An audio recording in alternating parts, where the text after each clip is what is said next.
Though I am personally dedicated to maintaining realism in my own writing, often there is truth in poetry. This is an adventure novel that reads with all the intensity of the Romantic period. W. H. Hudson has been described as a poet that just happened to be a naturalist. Green Mansions is a work of fiction, but deserves a place in my collection simply because it rings true. Dated, of course, in its language and the prejudices of the period, it nevertheless has lessons for our time. We meet the protagonist, Mr. Abel, a political exile from 19th century Venezuela escaping into the vast jungled interior of South America. Having lived and worked there myself, I can attest that despite this century's advances in GPS and satellite technology, the area still retains a certain amount of mystery, even in our time. While not as fantastical as his contemporaries, Jules Verne or Edgar Rice Burroughs, he is very much in their league, though more passionate and emotional.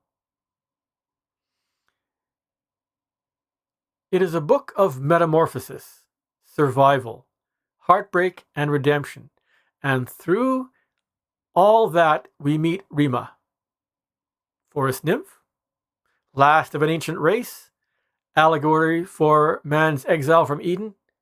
I will let you decide. The author, W. H. Hudson, was no slouch in the South American jungle himself. Born in Argentina of Irish-American parents, he spent much of his youth traveling and exploring in the wilderness of that continent. I am confident the details he expresses here are accurate from a first-hand witness. Enjoy.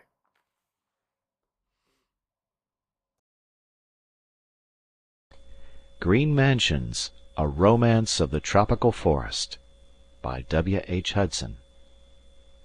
Prologue. It is a cause of very great regret to me that this task has taken so much longer a time than I had expected for its completion.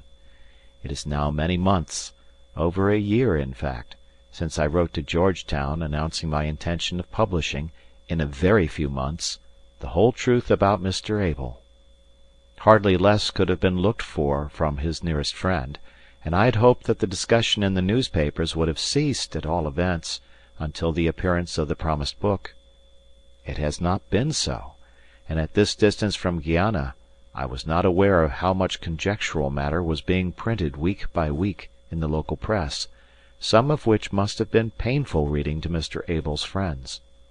A darkened chamber, the existence of which had never been suspected in that familiar house in Main Street, furnished only with an ebony stand on which stood a cinerary urn, its surface ornamented with flower and leaf and thorn, and winding through it all the figure of a serpent, an inscription, too, of 7 short words, which no one could understand or rightly interpret, and finally the disposal of the mysterious ashes. That was all there was relating to an untold chapter in a man's life for imagination to work on. Let us hope that now, at last, the romance weaving will come to an end. It was, however, but natural that the keenest curiosity should have been excited, not only because of that peculiar and indescribable charm of the man, which all recognized and which won all hearts, but also because of that hidden chapter, that sojourn in the desert, about which he preserved silence. It was felt in a vague way by his intimates that he had met with unusual experiences which had profoundly affected him and changed the course of his life. To me alone was the truth known, and I must now tell, briefly as possible, how my great friendship and close intimacy with him came about.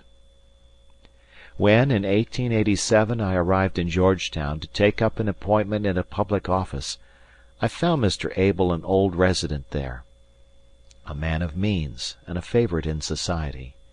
Yet he was an alien, a Venezuelan, one of that turbulent people on our border whom the colonists have always looked on as their natural enemies.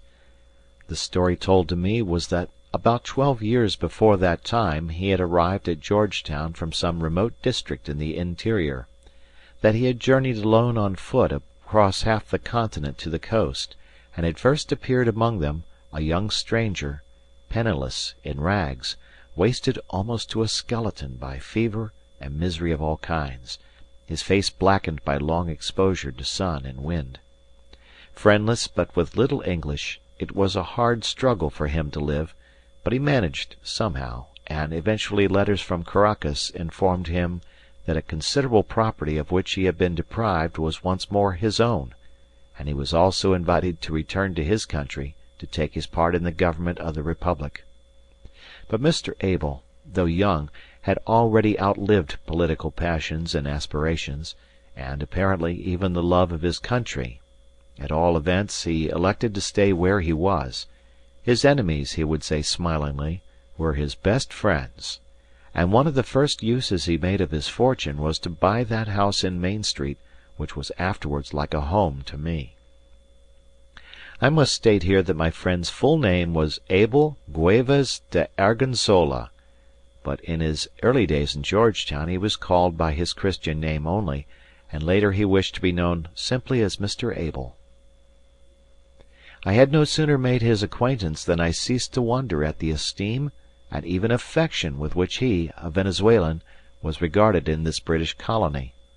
All knew and liked him, and the reason of it was the personal charm of the man, his kindly disposition, his manner with women, which pleased them and excited no man's jealousy, not even the old hot-tempered planters, with a very young and pretty and light-headed wife. His love of little children, of all wild creatures, of nature, and whatsoever was furthest removed from the common material interests and concerns of a purely commercial community.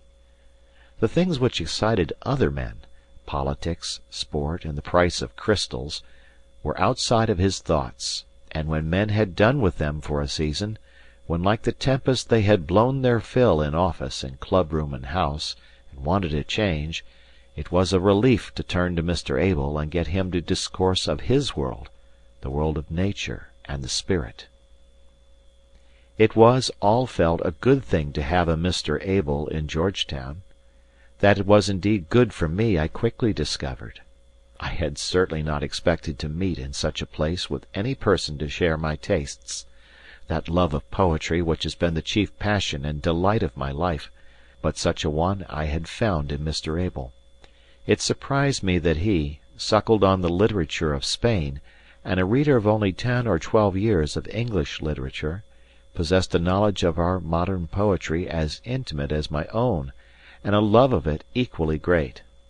This feeling brought us together, and made us two, the nervous, olive-skinned Hispano-American of the tropics, and the phlegmatic blue-eyed Saxon of the cold north, one in spirit, and more than brothers. Many were the daylight hours we spent together, and tired the sun with talking. Many, past counting, the precious evenings in that restful house of his where I was an almost daily guest. I had not looked for such happiness, nor, he often said, had he.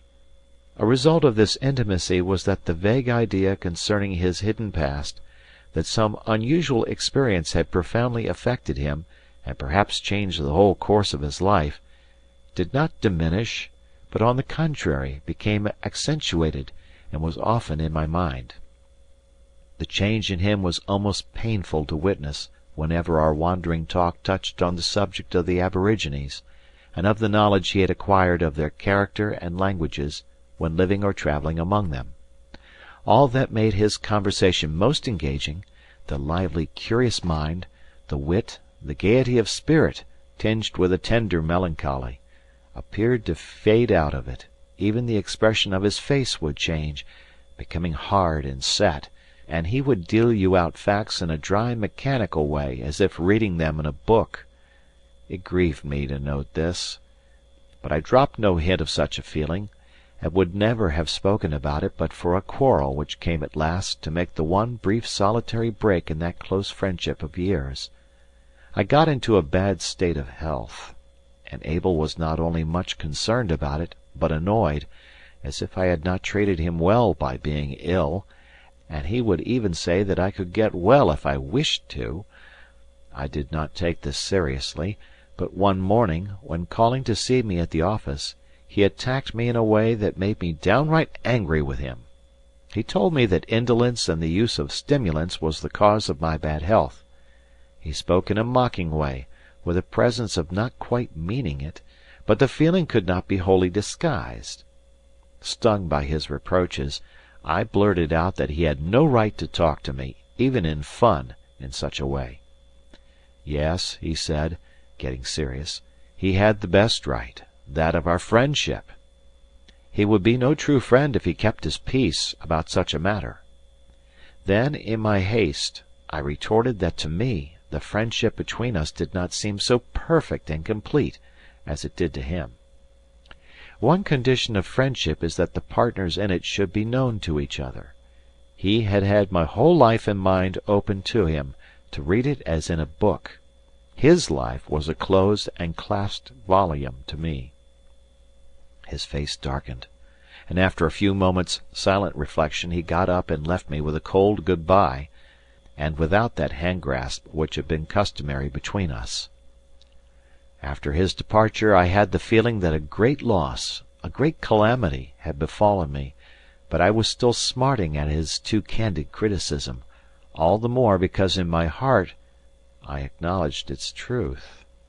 And that night, lying awake, I repented of the cruel retort I had made, and resolved to ask his forgiveness and leave it to him to determine the question of our future relations.